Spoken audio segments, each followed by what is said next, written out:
इस्राएली फौज ने militant group Hezbollah के जरिए बनाए गए सुरंगों को तबाह करने के लिए फौजी ऑपरेशन शुरू कर दिया है। ये ऑपरेशन लेबनान से मुत्तसिल इसराइल की सरहद के अंदर शुरू किया गया है। तो नाज़रीन, आप देखिए रिपोर्ट। हमें दीजिए इजाजत। आदाब।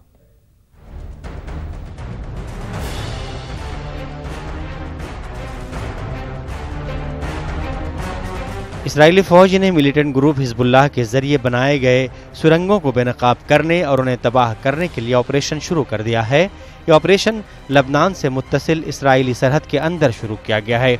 इसराइल का कहना है कि इन टनलों से मिलिटेंट शुमाली इसराइल में दाखिल हो सकते हैं, इसलिए इसराइली बाशिंदों की हिफाजत के लिए सुरंगों को तबाह करना ज़रूरी है।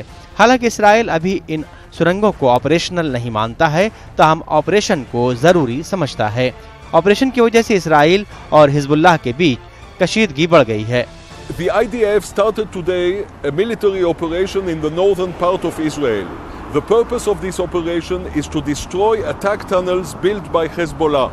Hezbollah is a dangerous terror organization acting out of Lebanon under the orders of Tehran, and its purpose is to inflict damage to Israel and to Israeli citizens. And by acting the way we do, we protect our population. The Hezbollah activity of building those attack tunnels is a blatant violation of UN Security Council Resolution 1701. It is an act of aggression, and we will do all the necessary in order to protect Israel and the Israeli citizens. Israeli फौज के तर्जुमान ने एक tweet में लिखा है कि सुरंग के लिए लबनान की हुकूमत जिम्मेदार है और वो लबनानी बाशिंदों को भी खतरे में डाल रही है। हालांकि हिजबुल्लाह की जानिब से अभी तक इस मामले पर कोई रद्द-ए-अमल सामने नहीं आया है। हालांकि सुरंग का इंकशाफ एक ऐसे वक्त में हुआ है जब इसराइली वज़ीर आज़म बेंयामिन नेतन्याहू को बदउनवानी के इल्ज़ामात के तहत मुकदमे का सामना करना पड़ सकता है। इसराइली पुलिस ने इस सिलसिले में इसराइल के अटॉर्नी जनरल को सिफारिश भी कर दी है।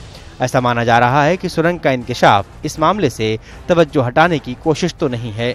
याद रहे कि साल 2006 में इसराइल और हिजबुल्लाह के बीच जंग हुई थी, जिसमें 1100 लबनानी और 159 इसराइली बाशिंदे मारे गए थे। इस जंग के दौरान हिजबुल्लाह ने इसराइल के फौजी और अवामी तंसीबात को निशाना बनाया था।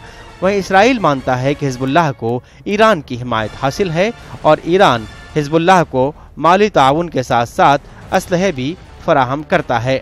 Bureau report, news 18 Urdu.